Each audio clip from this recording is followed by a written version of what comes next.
ఓం శ్రీ మాత్రే నమః. నేటి నామపారాయణం 261వ నామం ప్రాజ్ఞాత్మిక. ప్రాజ్ఞాత్మిక అనగా ప్రజ్ఞయే స్వరూపముగా కలది అని అర్థము. ప్రాజ్ఞుడు సుషుప్తి నిర్వాహకుడు. బాహ్యస్మరణ లేకుండా చేసి ఆయా జీవికి తన స్వరూపాన్నే దర్శింపచేస్తాడు. ఈ అనుభవం కూడా ఏక వ్యక్తి మాత్రమే. అలాగే సుషుప్తి స్థితిలో పంచేంద్రియాలు, మనస్సు, బుద్ధి కూడా పనిచేయకపోయినా ప్రజ్ఞ మాత్రం ఉంటుంది. మెలకువ రాగానే తాను పొందిన నిద్ర సుఖానుభూతి జ్ఞప్తికి రావడం ఈ ప్రజ్ఞ ఉండబట్టే జరుగుతుంది. జీవి నిద్రలో కూడా పనిచేసే ఈ లక్షణాన్ని సూచించే అమ్మవారి నామం ప్రాజ్ఞాత్మిక. సుషుప్తి స్థితిలోని జ్ఞానకారణ స్థితిని సూచించున్నది అని ఈ నామానికి అర్థం. ఈ స్వప్నం వాస్తవాన్ని కలలో మరచిపోగలుగుతారు, కానీ ఆ వచ్చిన కలలు మెలకువ వచ్చిన తరువాత అందులోని అనుభవాన్ని గుర్తు చేసుకునే విధంగా గుర్తు ఉంటుంది. ఇదే ప్రాజ్ఞాతుడి రూపంలోని ఆత్మశక్తి. నిద్రావస్థలో బాహ్య స్పృహ లేకుండా స్వప్న స్పృహ బాహ్యంలో కలగచేస్తోంది. అంటే గుర్తు ఉండే శక్తిని, జ్ఞాపకాన్ని ఇస్తుంది. ఈ శక్తి రూపం అమ్మవారు. సుషుప్తిలో ఆనందం పొందిన జీవుల యొక్క సమిష్టి రూపము కలది ఆ పరమేశ్వరి. ఈ స్థితిలో జీవుడు వ్యష్టిగా ప్రాజ్ఞుడు, సమిష్టిగా ఈశ్వరుడు. ప్రాజ్ఞుడి రూపంలో ఉన్నది కాబట్టే ఆ దేవి ప్రాజ్ఞాత్మిక అనబడుతుంది. మాండూక్యోపనిషత్తులో ఈ విధంగా చెప్పబడింది. నిద్రించినప్పుడు ఏ కోరికలు, కలలు లేని స్థితి సుషుప్తి, గాఢ నిద్ర. ప్రాజ్ఞుడు సుషుప్తిలో సంచారం చేస్తాడు. ఇక్కడ అతని అనుభవాలన్నీ ఏకమైపోతాయి. చేతనాశక్తి అంటే గ్రహణ శక్తి అస్పష్టంగా నిలిచిపోతుంది. అసలు అతను చేతనుడా కాదా అని కూడా అనిపిస్తుంది. అటువంటి ప్రాజ్ఞుని ఆత్మగా కలది కాబట్టి ప్రాజ్ఞాత్మిక అనబడుతుంది ఆ పరమేశ్వరి. ఈ నామస్మరణ విద్యార్థి దశలో ఉన్నవారికి, విద్య నేర్చుకుంటున్న వారికి, ఏదైనా పోటీ పరీక్షకు శిక్షణ అవుతున్న వాళ్ళకి మంచి పరిహారంగా ఉపయోగపడుతుంది. మానసిక ఆందోళన తగ్గుతుంది, ఏకాగ్రత పెరుగుతుంది. దిగులు, భయం, కంగారు ఎక్కువగా ఉన్నవారు ఈ నామజపం నిరంతరం ధ్యానిస్తూ ఉంటే వారికి ప్రశాంతత లభిస్తుంది. ధ్యాన మంత్రం ఓం ఐం హ్రీం శ్రీం ప్రాజ్ఞాత్మికాయై నమః. ఈ నామంతో అమ్మవారికి నమస్కరించేటప్పుడు ప్రాజ్ఞాత్మికాయై నమః అని చెప్పాలి. ఓం శ్రీ మాత్రే నమః. ఓం శ్రీ మాత్రే నమః. నేటి నామపారాయణం 262వ నామం తురియ. తురియ అనగా తురియావస్థను సూచించున్నది అని అర్థము. తురీయము అంటే నాలుగవది అనేది సూటి అర్థము. జాగ్రత్త, స్వప్న, సుషుప్తి అవస్థలే కాక బ్రతికున్న జీవికి నాలుగవ అవస్థ కూడా ఉంది. దానినే తురియావస్థ అంటారు. స్థూల, సూక్ష్మ కారణ స్థితులకు అతీతంగా ఉంటుంది ఈ స్థితి. మనస్సు, బుద్ధి ఇవి కళ్ళను ఆశ్రయించి ఉంటే ఆ స్థితి జాగ్రత్తవస్థను సూచిస్తుంది. చేతలను ఆశ్రయించి ఉంటే స్వప్నావస్థను, హృదయాన్ని ఆశ్రయిస్తే సుషుప్తిని, సహస్రారగతమైతే తురియావస్థను సూచిస్తాయి. బుద్ధి లయమైపోకుండా సహస్రారంలోని అమ్మవారి ఉత్కళతో అనుసంధానమై ఉంటే అప్పుడు బుద్ధి చిన్మయమవుతుంది. అప్పటి అనుభూతి స్థితిని తురీయం అంటారు. తురియావస్థను సూచించినది అని ఈ నామానికి అర్థం. ఇది యోగంలో సాధించే స్థితి. మనస్సు, బుద్ధి రెండూ బ్రహ్మరంధ్రం చేరినప్పుడు కలిగే స్థితి. ఇది స్థూల, సూక్ష్మ కారణ శరీరాలకు అతీతమైనది. మనస్సు, బుద్ధుల యొక్క మార్పులను బట్టి అవస్థలు మారుతాయి. మనసు, బుద్ధి కళ్ళను ఆశ్రయిస్తే జాగ్రత్తవస్థ, మనసు, బుద్ధి మనోగతమైతే స్వప్నావస్థ, అవి హృదయగతమైతే సుషుప్తావస్థ, అవి సహస్రారం చేరితే తురియావస్థ. సాధకుడు యోగ సాధనలో తురియ స్థితి చేరటం గతంలో వివరించడం జరిగింది. ఈ రకంగా 3 అవస్థలలోనూ ఉంటూ అన్నింటికీ సాక్షీభూతమైనది కాబట్టే ఆ పరమేశ్వరి తురియా అనబడింది. అందుకే లలిత అష్టోత్తరంలో జాగ్రత్త, స్వప్న, సుషుప్తీనాం సాక్షిభూత్యై నమో నమః అని చెప్పబడింది. ఈ నామస్మరణ వల్ల బుద్ధి, మనసు మన స్వాధీనంలో ఉంటుంది.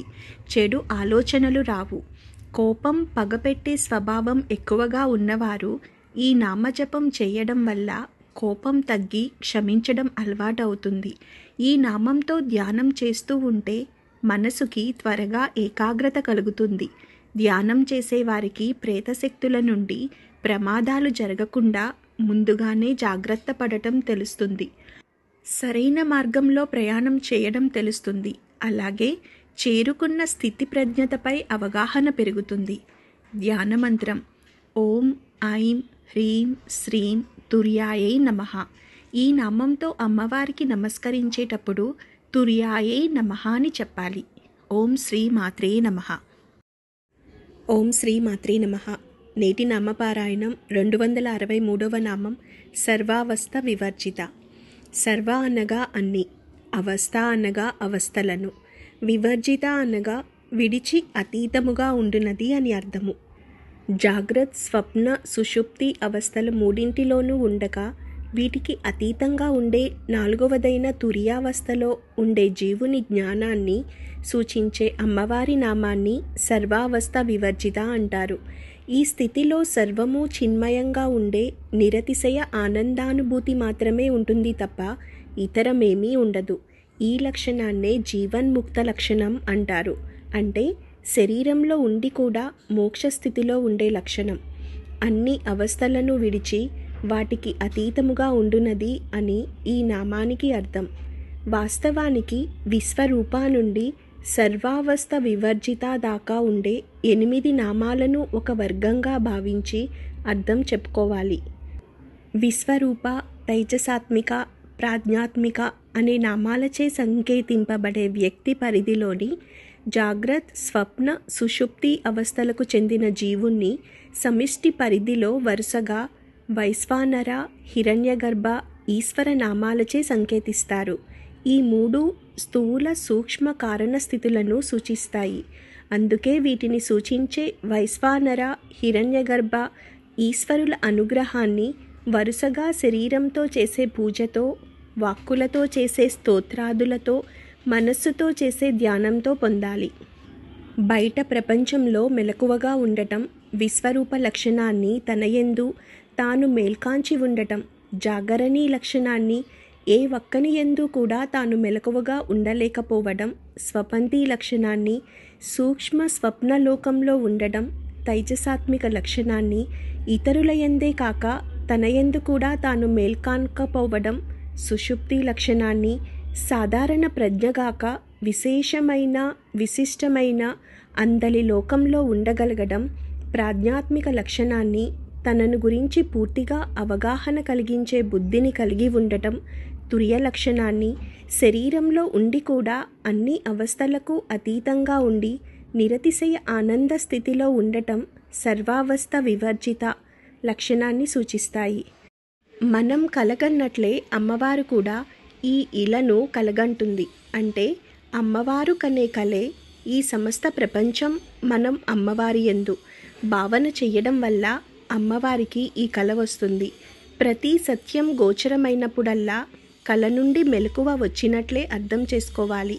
మనం మరణించేలోగా ఇలా ఎన్నోసార్లు మేల్కొంటాము. జీవితంలో ఇలాంటి కలలు ఎన్నోసార్లు వస్తాయి, ఎన్నోసార్లు మేల్కొంటాము. ప్రతిసారి మెలకువ వచ్చినప్పుడల్లా అంతకు పూర్వం స్థితి అబద్ధమని, తరువాత స్థితి నిజమని అనిపిస్తుంది. అసలు నిజంగా మెలకువ రావడం అంటే తనలోని అమ్మవారి ప్రజ్ఞకు నోచుకోవడమే. వాడే పరాప్రకృతి యందు మేల్కొనినవాడు. సుప్తి, స్వప్న, జాగ్రత్త, తుర్యావస్థలు అనే 4 పేర్లు అల్లబడిన గుడ్డ ఏ దారంతో చేయబడిందో ఆ దారం వచ్చిన ప్రతి అమ్మవారు. అందుకని ఆవిడ యందు ఈ 4 స్థితులు ఉంటాయి, కానీ ఆవిడకు ఇవి ఉండవు అని ఈ నామాలను అర్థం చేసుకోవాలి. పైన చెప్పిన 4 అవస్థలతో పాటు మరణం అనేది కూడా జీవునికి ఒక అవస్థగా చెప్పుకోవచ్చును. జాగ్రత్త, స్వప్న, సుషుప్తులు 3 అవస్థలు. 4వది తురియావస్థ. ఇక 5వ అవస్థ తురియాతీతము. తురియాన్ని దాటిన తరువాత సాధకుడు అన్నింటినీ వదిలివేస్తాడు. వివర్జిత అంటే వర్జించినది, విడిచినది, ఒకదాని నుంచి వేరొక దానికి రాలేనిది, పునరావృత్తి లేనిది. ఈ అవస్థ వ్యష్టి సమస్యాత్మకమైనది. తుర్యాన్ని గనుక గట్టిగా సాధిస్తే తుర్యాతీతము లభిస్తుంది. ఇదే పరమపదము. తుర్యాతీతము పొందినవాడు శివునితో సమానమగును. ఏమాత్రమూ ద్వైతభావము లేని స్థితి. ఇక్కడ కాలభేదముండదు. అన్ని కాలాలయందు ఆనందమే స్వరూపము. ఇటువంటి సాధకుడు జీవన్ముక్తుడు. దేహేంద్రియాలు ఉన్నప్పటికీ అతడు కర్మలు చెయ్యడు. మాడిపోయి మొలకెత్తడానికి పనికిరాని విత్తనము వంటివాడు. అతడు జీవించి ఉన్నప్పటికీ కర్మలు చేయడు. లోకంతో అతనికి సంబంధం లేదు. అతడు పరమేశ్వర స్వరూపుడు. ఈ రకంగా జీవి యొక్క 5 అవస్థలను వివరించడం జరిగింది. ఈ నామజపం చేయడం వల్ల ఎటువంటి సమస్యకైనా పరిష్కారం లభిస్తుంది. ఈ నామమంత్రాన్ని లలితా సహస్రనామంతో సంపుటీకరణ చేసి మండలం రోజులు పారాయణం చేయడం వల్ల ఎప్పటి నుంచో తీరని సమస్యలు కూడా పరిష్కారం లభించి సమస్య తీరిపోతుంది. జ్ఞాపకశక్తి తక్కువగా ఉన్నవాళ్ళు ఈ నామమంత్రంతో నిరంతరం ధ్యానం చేయడం వల్ల జ్ఞాపకశక్తి పెరుగుతుంది. ధ్యానమంత్రం ఓం ఐం హ్రీం శ్రీం సర్వావస్థ వివర్జితాయై నమః. ఈ నామంతో అమ్మవారికి నమస్కరించేటప్పుడు సర్వావస్థ వివర్జితాయై నమః అని చెప్పాలి. ఓం శ్రీ మాత్రే నమః. ఓం శ్రీ మాత్రే నమః. నేటి నామపారాయణం 264వ నామం సృష్టికర్త్రి. సృష్టి అనగా సృష్టిని, కర్త్రి అనగా చేయున్నది, చోటు నుండి వేరుగా విడదీయున్నది అని అర్థము. ఈ నామం నుండి పంచకృత్య పరాయణ వరకు ఉండే నామాల్లో అమ్మవారి పంచకృత్యములు, ఆ కృత్యములకు అనుగుణమగు రూపనామములు వివరింపబడతాయి. సృష్టిని చేయడం అమ్మవారికి పంచకృత్యాల్లో ప్రథమ కృత్యం అవుతుంది. బ్రహ్మ అనుభూతి నుండి జీవి అనుభూతి చేరవడానికి చేసే కృత్యమే సృష్టి కృత్యం. తాను అంటే గుడ్డ నుండి చొక్కా గుడ్డ వేరే కత్తిరించేలాగా, చోటును సూచించే ఆకాశం నుండి మాటను సూచించే దహరాకాశం గల జీవి ఆకారాన్ని కత్తిరించే కృత్యమే సృష్టి కృత్యం. జగన్ నిర్మాణమే సృష్టి.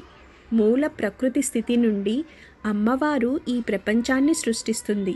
వివిధ లక్షణాలతో, వివిధ గుణాలతో, వివిధ ఆకారాలతో ఉండే వివిధ పదార్థ జీవ ఉత్పత్తికి సంబంధించిన ఒక మహాద్భుతమైన కృత్యం ఈ సృష్టి కృత్యం. త్రిగుణాల యొక్క వేరువేరు కలయికలతో 84 లక్షల జీవరాశుల్ని అమ్మవారు సృష్టిస్తుంది. మండలాత్మకమైన రాశిచక్రం గుండా కృతికా నక్షత్రంతో ప్రారంభమవడం వేదాంగ జ్యోతిష సంప్రదాయం. స్థావర జంగమాత్మకమైన యావత్ ప్రపంచాన్ని సృష్టించున్నది కృతికతో ప్రారంభమగు సృష్టి ప్రణాళిక గలది అని ఈ నామానికి అర్థాలు. సృష్టించుట వివిధాంశములుగా గోచరించును, పంచకృత్యములుగా అవి అగుపడును. వీనినిప్పుడు హయగ్రీవుడు బోధించుచున్నాడు. సృష్టి నిర్యాణము చేయుచున్నది శ్రీదేవి అని అర్థము. సృష్టి నిర్మాణము పంచకృత్యములు 5 విధములు. సృష్టించుట, రక్షించుట, అవరోధములను నిర్మూలించుట, వృద్ధి చేయుట, తనలోనికి మరలా లయమనర్చుకొనుట. ఈ కార్యములు చేయుటకు శ్రీదేవియే బ్రహ్మ, విష్ణు, రుద్ర రూపములను ధరించును. అందులకే ఆమె బ్రాహ్మి, వైష్ణవి, రుద్రాణి అని పిలువబడుచున్నది.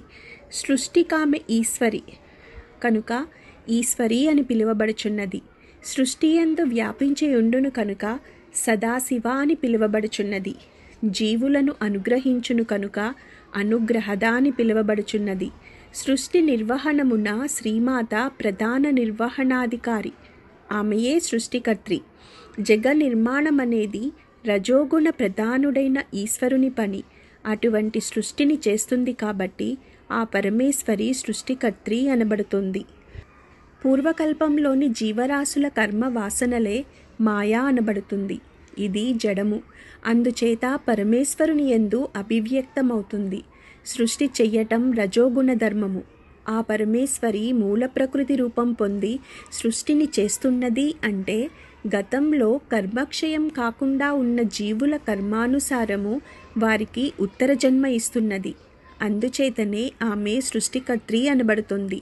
సృష్టి గుణాల ఆధారంగా జరుగుతుంది. అందుకే సృష్టి 3 విధాలు. 1 ఏకగుణ సృష్టి, 2 ద్విగుణ సృష్టి, 3 త్రిగుణ సృష్టి.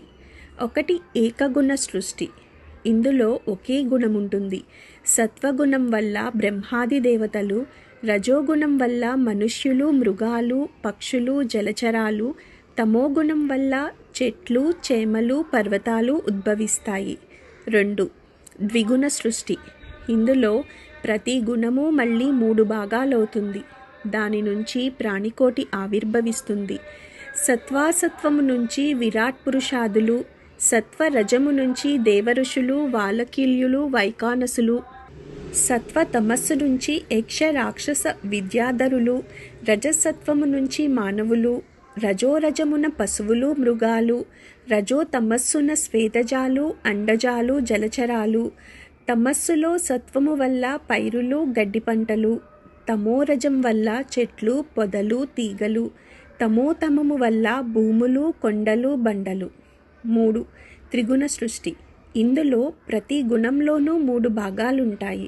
మళ్ళీ అవి ఒక్కొక్కటి 3 భాగాలవుతాయి. ఈ రకంగా మొత్తం 27 భాగాలవుతాయి. 1 సత్వంలో తమోతమము, శేషుడు, వాసుకి మొదలగువారు. 2 సత్వంలో తమోరజము, దేవతలు, అంగీరసుడు మొదలగువారు. 3 సత్వంలో తమోసత్వము, కర్మదేవతలు, నవగ్రహాలు. 4 సత్వంలో రజోతమము, సిద్ధులు, సాధ్యులు. 5 సత్వంలో రజోరజము అంటే సప్తర్షులు, సుఖ, వామదేవాదులు. 6 సత్వంలో రజోసత్వము అంటే దిక్పాలకులు, పంచబ్రహ్మలు. 7 సత్వంలో సత్వతమస్సు అంటే విరాట్టు, హిరణ్యగర్భుడు. 8 సత్వంలో సత్వరజస్సు, సూత్రాత్మ, నిర్వికల్ప సమాధినిష్ఠులు. 9 సత్వంలో సత్వసత్వము అంటే సర్వజ్ఞత్వము, సర్వేశ్వరత్నము, సర్వాంతర్యామిత్వము. 10 రజంలో తమోతమము అంటే కందిరీగలు, తేళ్ళు, చీమలు, పాములు. 11 రజంలో తమోరజము, మొసళ్ళు, పీతలు, నత్తలు. 12 రజంలో తమోసత్వము, కాకులు, పిచుకలు, చిలుకలు, గోరువంకలు. 13 రజంలో రజోతమము, సింహాలు, పులులు, ఎలుగుబంట్లు. 14 రజంలో రజోరజము, ఏనుగులు, గుర్రాలు, కోతులు, మేకలు. 15 రజంలో రజోసత్వము, కర్రి ఆవులు, చెమరీ మృగాలు, జింక, దుప్పి. 16 రజంలో సత్వతమము అంటే శూద్రులు, మంగలి, మాల, చాకలి. 17 రజంలో సత్వరజము, పుణ్యకర్మలు చేయటం, దుష్ట శిక్షణ, శిష్టరక్షణ చేసే పాలకులు. 18 రజంలో సత్వసత్వము, బ్రహ్మవాదులు, వేదవిధులు, దశవిధ బ్రాహ్మణులు. 19 తమంలో తమోతమం, కొండలు, బండలు, ముళ్ళ చెట్లు, నిర్జన ప్రదేశాలు, చవిటి నేలలు. 20 తమంలో తమోరజస్సు, మంచి పంట పండే నేలలు, తపస్సు, యజ్ఞము చేసే ప్రాంతాలు, దేవ బ్రాహ్మణ నివాసాలు. 21 తమంలో తమోసత్వం, పుణ్యక్షేత్రాలు, పుణ్యనదులు. 22 తమంలో రజోతమము, ముష్టి, వేము, బలురక్కసి, నాగజముడు, తాడి, ఈత చెట్లు. 23 తమంలో రజోరజము, నిమ్మ, దానిమ్మ, బత్తాయి, మర్రి, జమ్మి.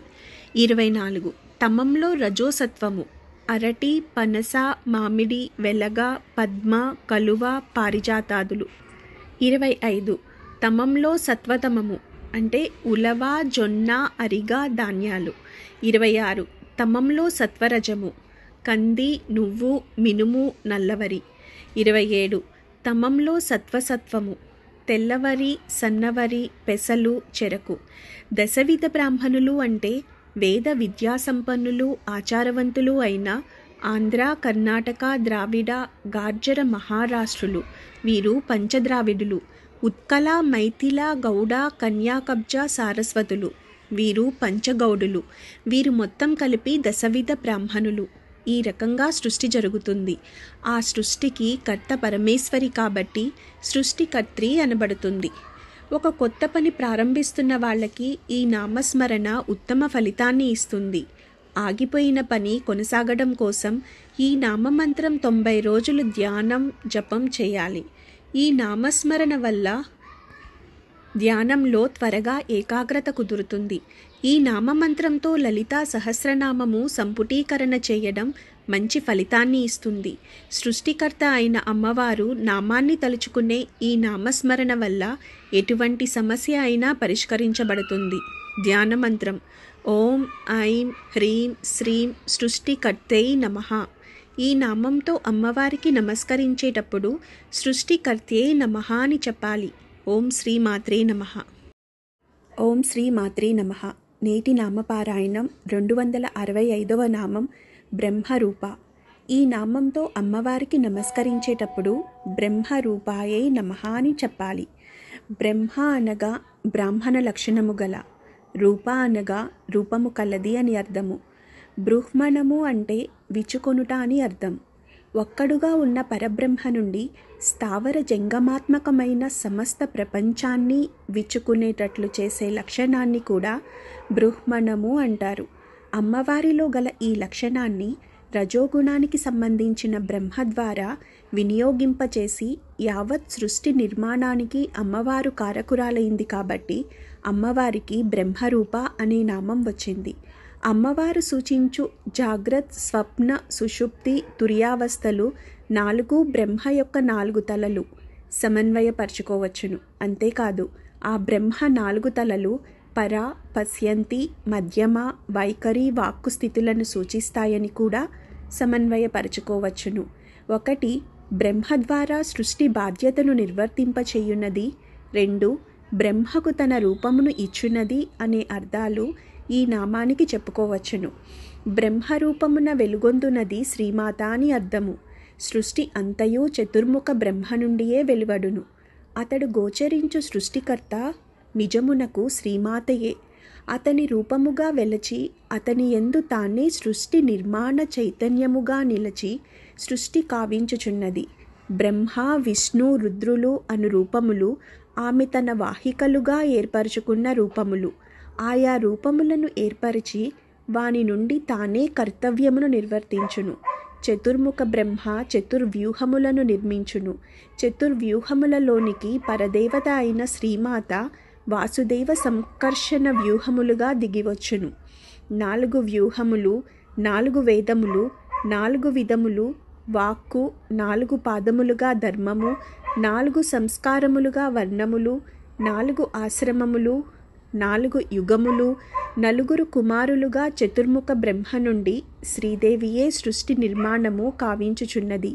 ఈ 4 3 గుంపులుగాను, 6 గుంపులుగాను, 10 గుంపులుగాను ఏర్పడును. ఇది ఒక ప్రత్యేక సృష్టి జ్ఞానము. బ్రహ్మ చతుర్ముఖః దృశ ఈశ్వరః స ఏవం రూపం యస్యాః బ్రహ్మ. అనగా 4 ముఖాలు కలవాడు చతుర్ముఖుడు, అట్టివాడే ఈశ్వరుడు. అటువంటి రూపము కలది దేవి. విష్ణు పురాణంలో బ్రహ్మ, విష్ణు, శివులు బ్రహ్మ యొక్క ప్రధాన శక్తులు అని ఉన్నది. సృష్టి కర్తృత్వము రజోగుణ ప్రధానము. త్రిగుణాత్మకమైన దేవి రూపాలలో రజోగుణ ప్రధానుడు బ్రహ్మ. ఇటువంటి చతుర్ముఖ బ్రహ్మ రూపంలో ఈ జగత్తును పరమేశ్వరి సృష్టిస్తోంది కాబట్టి బ్రహ్మరూప అనబడింది. బ్రహ్మ రూపాన్ని వివరిస్తూ ఏన సర్వం విజానాతి యదాధారమిదం జగత్ తదేవ బ్రహ్మత్వం స్యాత్ తత్స్వరూపమితీర్యతే.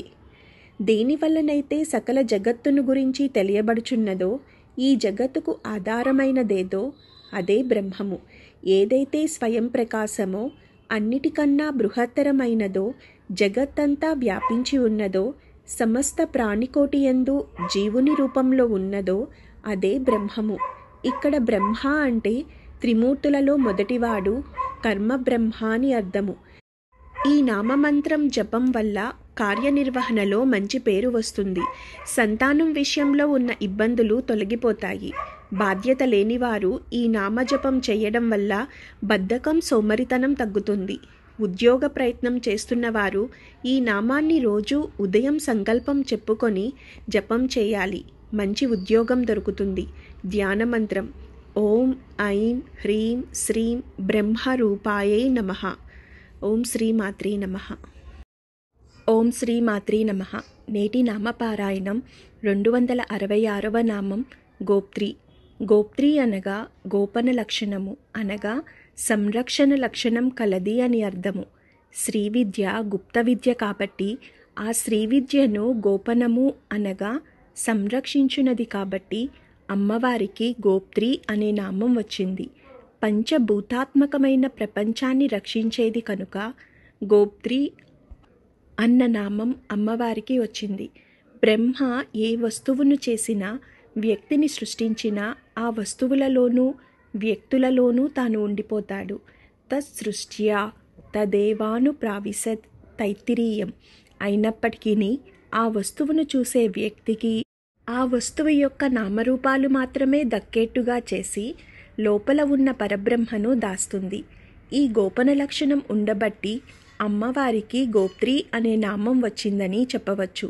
సృష్టించబడ్డ ప్రతి సృష్టి యందు పరబ్రహ్మ ఉంటుంది కానీ నేను నాది అన్న భావనలోనే జీవుడు ఉంటాడు కానీ పరబ్రహ్మని గుర్తించలేడు.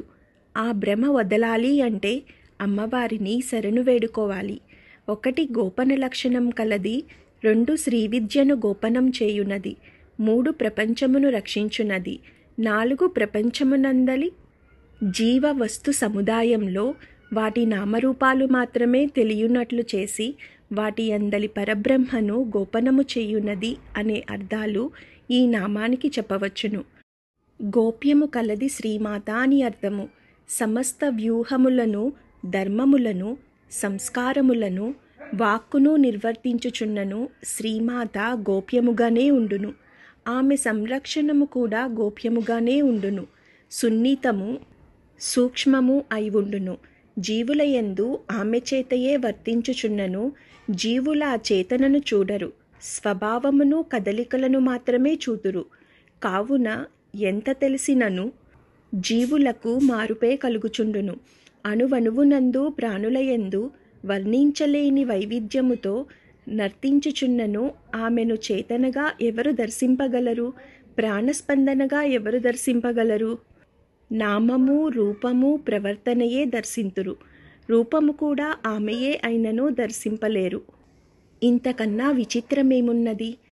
ఇతరులు మాటలాడినప్పుడు వాక్కును దర్శింతును, భాషను భావమును మాత్రమే దర్శింతుము.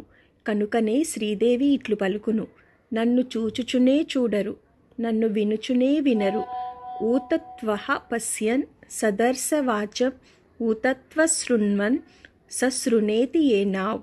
శ్రీదేవి పై విధముగా కనపడుచున్నను, వినపడుచున్నను, కనపడక వినపడకచున్నను, వినపడక రహస్యముగా ఉన్నది.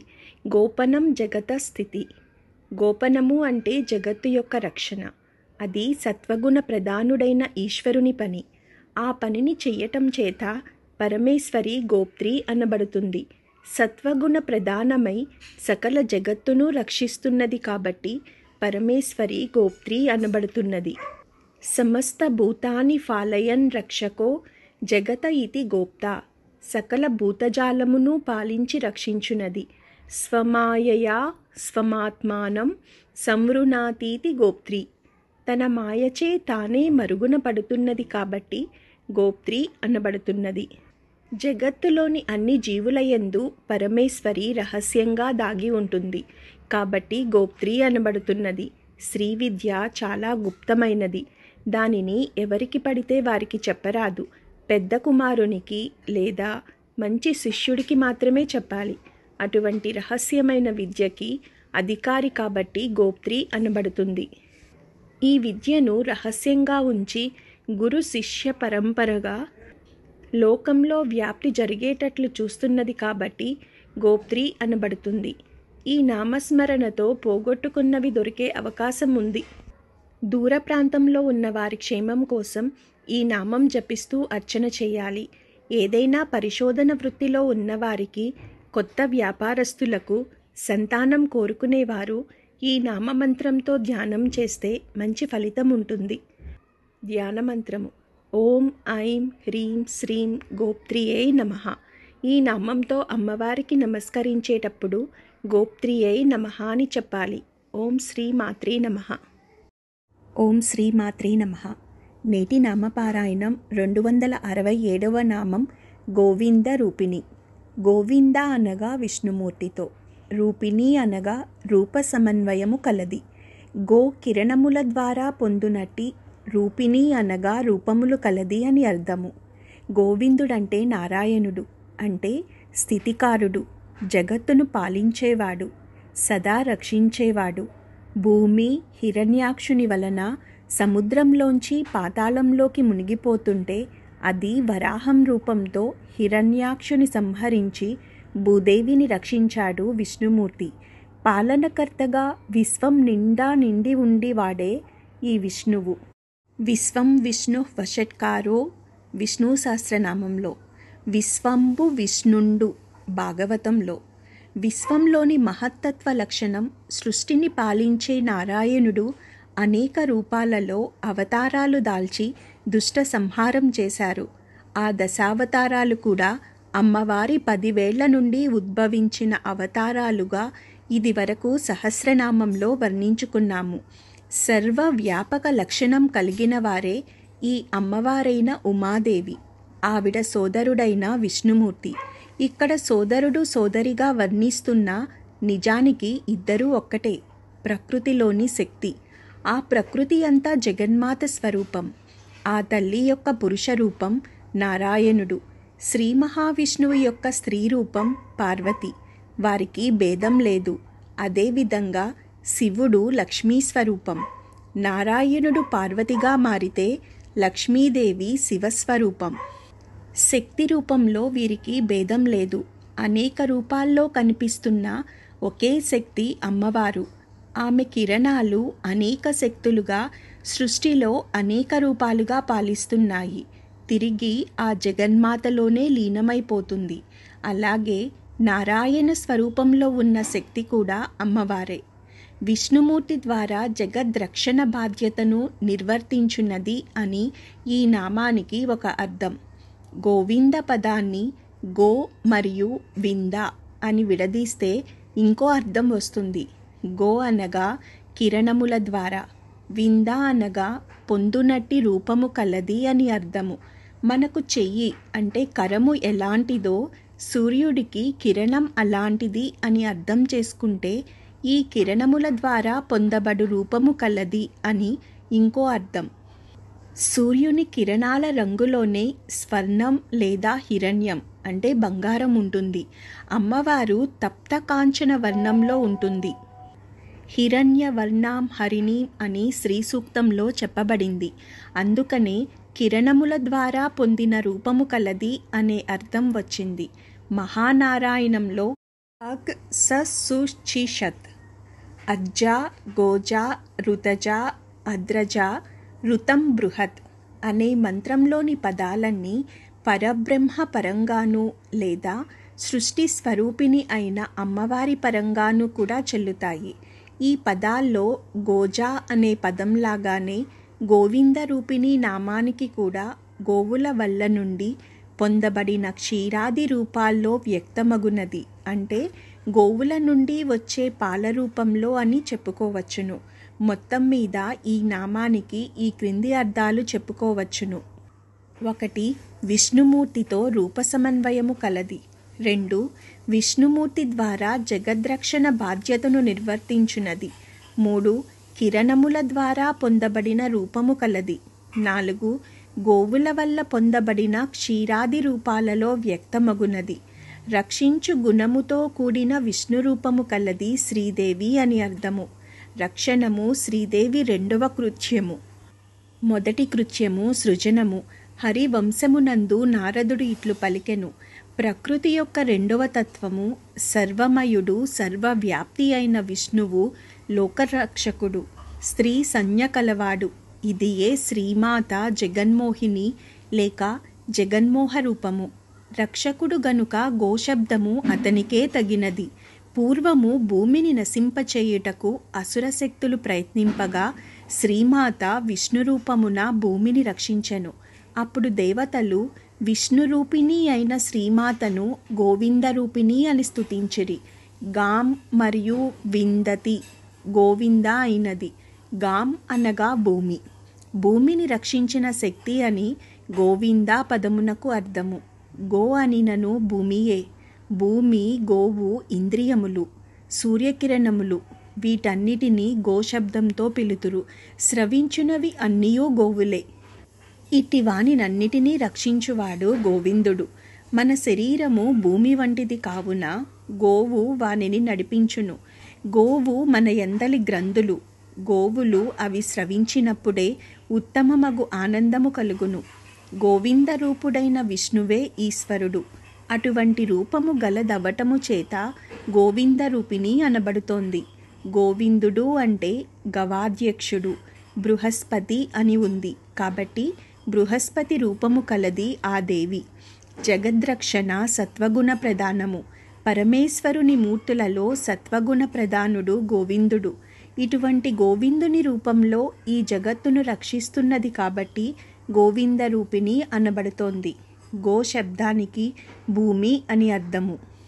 హిరణ్యాక్షుడు భూమిని ఎత్తుకుపోతే వరాహ రూపంలో దానిని రక్షించినవాడు గోవిందుడు.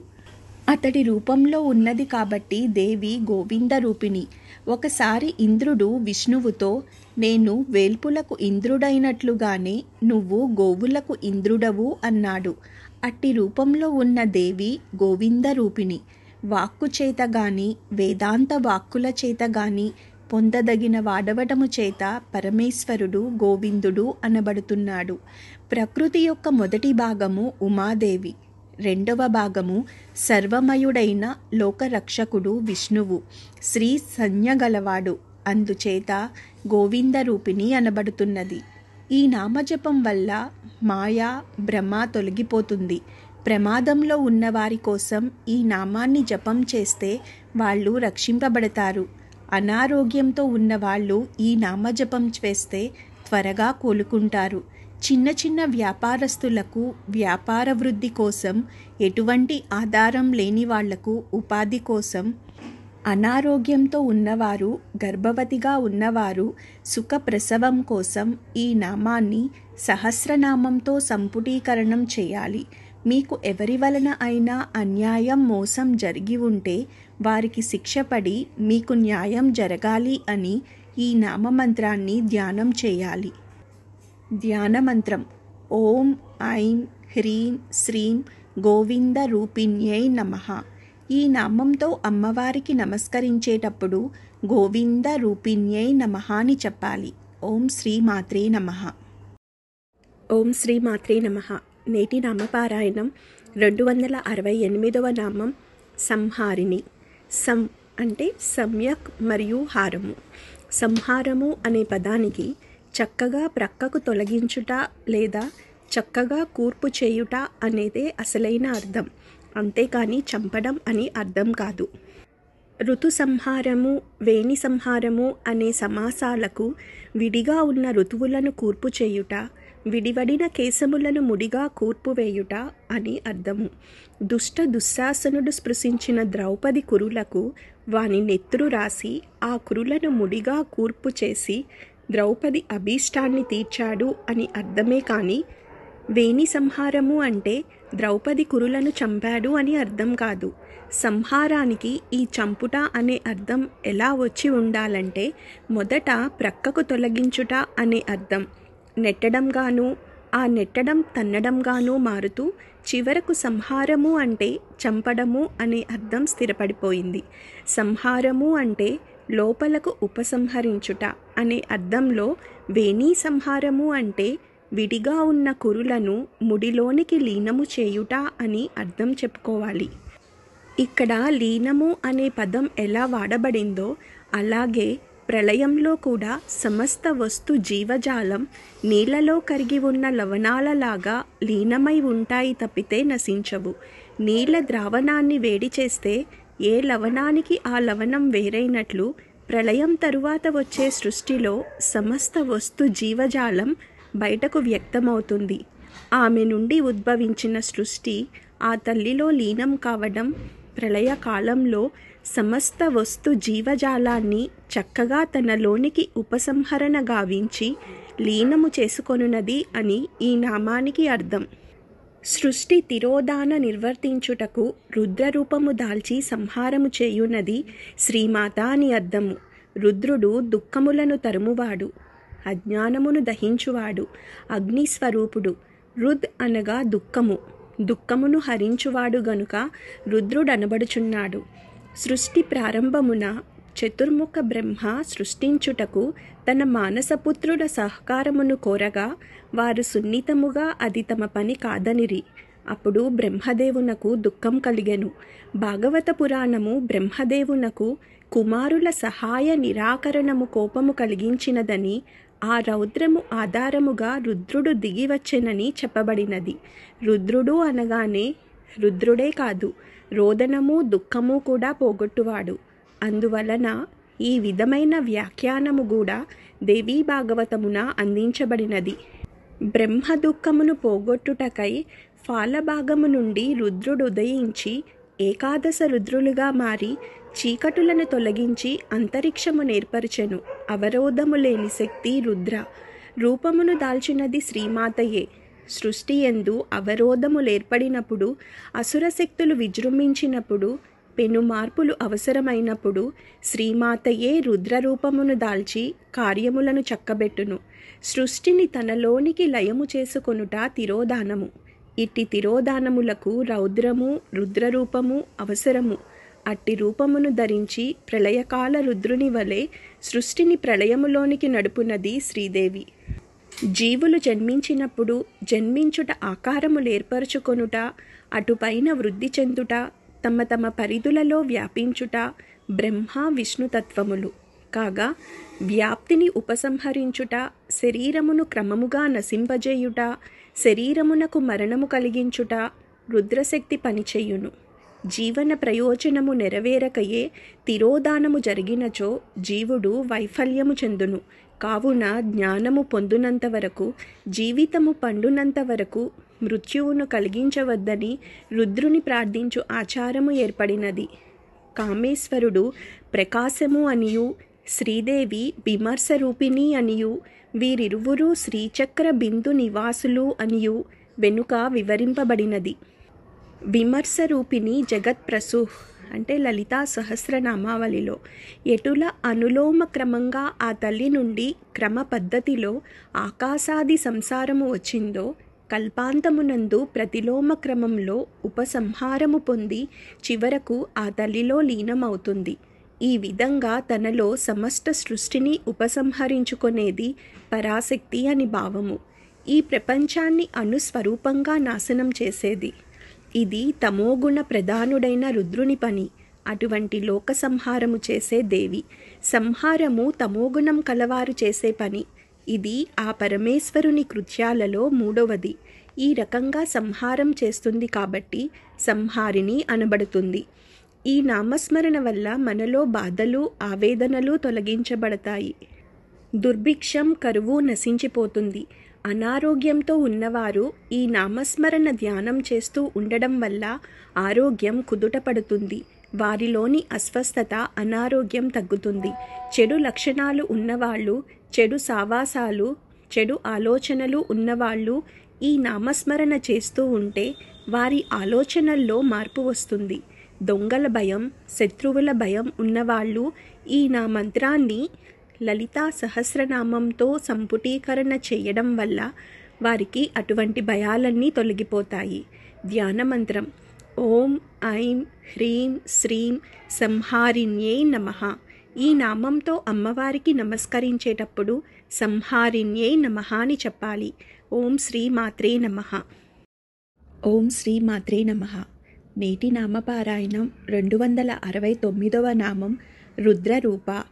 రుద్ర అనగా రుద్రుని యొక్క, రూప అనగా రూపు దాల్చినది అని అర్థము. రుద్రులు 11 మంది ఉంటారు. వీళ్ళని ఏకాదశ రుద్రులు అంటారు. వీళ్ళు రోదసీలోని స్పందనాత్మక లోకానికి అధిపతులు. అన్ని శబ్దాలు ఓంకారనాదంలోకి లీనమైనట్లే ప్రళయంలో సమస్త వస్తు జీవజాలాన్ని తమలోనికి లీనం చేసుకునే లక్షణం రుద్రులకు ఉంటుంది. ఈ లక్షణంతోనే అమ్మవారు రుద్రరూపం దాల్చి లైకారతత్వాన్ని నిర్వహిస్తోంది. శివునికి గర్వకారణమైన రూపం అని కూడా ఈ నామానికి అర్థం వస్తుంది. శివుని స్వరూపం లేదా సాక్షాత్తు శివస్వరూపం అని మరో అర్థం. మొత్తం మీద ఈ నామానికి అర్థాలు ఈ విధంగా చెప్పవచ్చును. రుద్రునిగా రూపుదాల్చినది నాదరూపిణి రుద్రుని స్వరూపము. రుద్రుని రూపముగా కలది శ్రీదేవి. రుద్రపదానికి తాత్వికులు నిర్వచనాన్ని బహువిధాలుగా బోధిస్తారు. రుజం ద్రావయతే పరిహరతి ఇతి రుద్రః అనగా సంసార దుఃఖమును తొలగించువాడు. రోదయతి సంతాపయతి కామాది దుర్గుణాన్ ఇతి రుద్రః అనగా కామ క్రోధాది దుర్గుణాలను శమింపచేసేవాడు కనుక రుద్రుడు. ప్రళయకాలే రౌద్రాకారేణ సర్వసృష్టిం నాశయతి ఇతి రుద్రః. ప్రళయకాలంలో సమస్త సృష్టిని రౌద్రాకారంతో ప్రళయ నృత్యం చేసి నశింపచేసేవాడు. ఇలా ఎన్నియో అర్థాలు నిర్వచిస్తారు. రుద్రునికి పశుపతి, ఈశుడు, శివుడు మొదలైన పదాలు కలవు. వాటికిని ఇలాగే తత్వశాస్త్రానుగుణంగా అర్థాలను బోధిస్తారు. ఆశ్రితులకు సంసార బాధలు తొలగించి పదవిని కలిగించేది శ్రీదేవి అని సారాంశము. ఈ రుద్రులు ఏకాదశ విధంగా ఉన్నారు. వారి నామములు: 1 అజుడు, 2 ఏకపాదుడు, 3 అహిర్బుధ్నుడు, 4 త్వష్ట, 5 రుద్రుడు, 6 హరుడు, 7 శంభుడు, 8 త్ర్యంబకుడు, 9 అపరాజితుడు, 10 ఈశానుడు, 11 త్రిభువనుడు. వీరినే ఏకాదశ రుద్రులు అని పిలుస్తారు. ఏకాదశ రుద్రరూపిణి అయినది శ్రీదేవి. అయితే దీనిలో మతాంతరమున్నది. ఇంకొక లెక్క ప్రకారం 1 అజుడు, 2 ఏకపాదుడు, 3 అహిర్బుధ్యుడు, 4 త్వష్ట, 5 రుద్రుడు, 6 హరుడు, 7 శంభుడు, 8 త్ర్యంబకుడు, 9 అపరాజితుడు, 10 ఈశానుడు, 11 త్రిభువనుడు. ఈ నామంతో దేవిని ఉపాసించే సాధకులకు సృష్టితత్వం అవగతం అవుతుంది. ఏకాగ్రత కలుగుతుంది. క్రమంగా ముక్తి లభిస్తుంది. రుద్రుడు శివుడు, ఈశ్వరుడు. దుఃఖించువాడు, రోధించువాడు. ప్రళయకాలంలో సూర్యుని కంటి నుండి కన్నీటి రూపమున వర్షించును. వేదంలో అతడు ఏడ్చెను. అది రుద్రుని రుద్రత్వము అని చెప్పబడింది. శివరహస్యంలో రుజం ద్రావయతే తస్మాద్ రుద్ధః పశుపతి స్మృతః. దుఃఖములను పోగొట్టువాడు రుద్రుడు. అతడే పశుపతి. అజ్ఞానులైన జీవులకు పతి అని చెప్పబడింది. వాసవీయ సంహితలో రుద్ అనగా దుఃఖము లేక దుఃఖ కారణము. అట్టి దుఃఖ కారణము పోగొట్టు ప్రభువు రుద్రుడనబడుతున్నాడు అని ఉంది. త్రిమూర్తులలో తమోగుణ ప్రధానుడు రుద్రుడు. పరమేశ్వరి రుద్రుని రూపంలో జగత్తును లయం చేస్తుంది కాబట్టి రుద్రరూప అనబడుతోంది. రుదం ద్రావయతీతి రుద్రః. బృహదారణ్యోపనిషత్తులో శాకల్యుడు యాజ్ఞవల్క్యుణ్ణి అడుగుతాడు, రుద్రులెంతమంది, వారెవరు? దీనికి యాజ్ఞవల్క్యుడు చెప్పినది: జ్ఞానేంద్రియాలు 5, కర్మేంద్రియాలు 5, మనస్సు. ప్రాణి యొక్క కర్మ పరిసమాపనమైనప్పుడు వీరు శరీరం నుంచి నిష్క్రమిస్తారు. ఈ రకంగా శరీరం వదిలి బంధువులను రోధింపచేస్తాయి కాబట్టి ఇవి రుద్రశబ్దం చేత పిలువబడతాయి. ఈ రకంగా రుద్రుని యొక్క రూపమైనది కాబట్టి ఆ దేవి రుద్రరూపిణి అనబడుతోంది.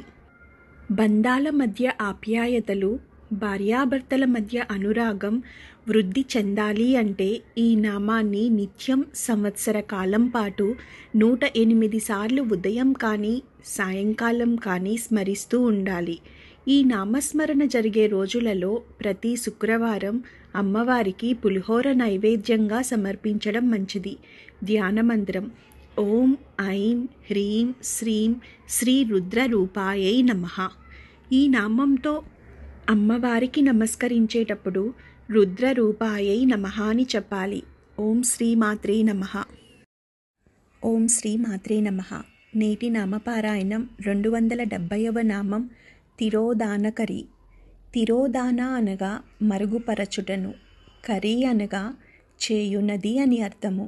ప్రళయస్థితిలో సమస్త వస్తు జీవజాలము సృష్టి నుండి ఉపసంహరింపబడి ఒదిగి ఒకచోటే కూర్పు చేయబడి చైతన్యరహితంగా ఉంటే చైతన్య స్వరూపురాలైన అమ్మవారు మళ్ళీ వాటిలోకి బీజరూపంలో వాటి కారణ శరీర చైతన్య శక్తిగా ఉండి సృష్టి సమయం వచ్చే వరకు వాటిని తన కుక్షిలో నిక్షిప్తంగా ఉంచి రక్షించే కృత్యాన్ని తిరోధానము అంటారు.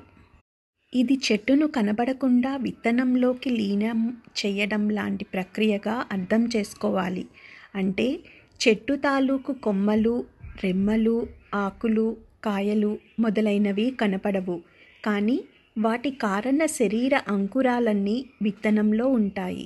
అలాగే దేహాల ద్వారా పదార్థమయంగా కనిపించేవన్నీ కనపడకుండా ఉండే కారణ శరీరాల్లో గుప్తంగా ఉంటుంది. కారణమయ శరీరములను మరుగుపరచునది అని ఈ నామానికి అర్థం చెప్పుకోవచ్చు. సమస్త సృష్టిని కనపడకుండా పోవునటుల చేయునది శ్రీదేవి. ఆ తల్లి కన్నులను తెరచినచో ఆకాశాది రూపంగా క్రమ పద్ధతిలో సమస్త సృష్టియును ఉత్పన్నమవుతుంది. కన్నులు మూసుకొన్నచో ప్రతిలోమ పద్ధతిలో, అనగా ఎటుల జనించిందో అదే క్రమంగా అంతర్హితం అవుతుంది. ఉన్మేష నిమిషోత్పన్న విపన్న భువనావళి శ్రీ లలితా సహస్రనామావళిలోనిది. ఇదే విషయం శ్రీ భగవద్గీతలోనూ ఇటుల కలదు. సర్వభూతాని కౌంతేయ ప్రకృతిం యాని మామికాం కల్పక్షయే పునస్తాని కల్పాదౌ విసృజామ్యహం. ఇది భగవద్గీతలోనిది. దీని శ్లోకభావం ఏమనగా, సర్వభూతములు కల్పాంతమునందు అరూపమును పొందును, అనగా నాలో లీనమగును. మరలా వాటిని కల్పారంభమున యథాక్రమంగా వాటి ప్రారబ్ధానుగుణంగా సృష్టిస్తాను. ఈ మంత్రంచే ఉపాసించే వారికిని ఈశ్వరతత్వం, సృష్టి రహస్యం అవగతమవుతుంది. సర్వము ఈశ్వరేచ్ఛగా భావించి రాగద్వేషరహితుడై తరిస్తాడు. తిరోధానము అంటే ఆచ్ఛాదనము, సంపూర్ణ నాశనము, అణువులను కూడా ప్రకృతిలో లయింపచేయుట, దీపనాశనముతో సమానంగా లయం చెయ్యటం. ఇది శుద్ధ సత్వగుణ ప్రధానుడైన ఈశ్వరుని పని. అటువంటి సంపూర్ణ లయం చేసేది దేవి. త్రిపురా సిద్ధాంతంలో అభక్తానాం చ సర్వేషాం తిరోధానకరీయతః శ్రీ తిరస్కరిణీ తస్మాత్ ప్రోక్తా సుత్యం వరానని. సమస్తమైన అభక్తులను తిరోధానము చేయునది కాబట్టి తిరోధానకరి అనబడుతుంది. కల్పాంతమున చరాచర జగత్తు యొక్క సకల కారణ శరీరములను బీజరూపంలో తన యందు ఇమిడ్చుకొని కనపడకుండా ఉండేటట్లు చేయునది కాబట్టి ఆ దేవి తిరోధానకరి అనబడుతోంది.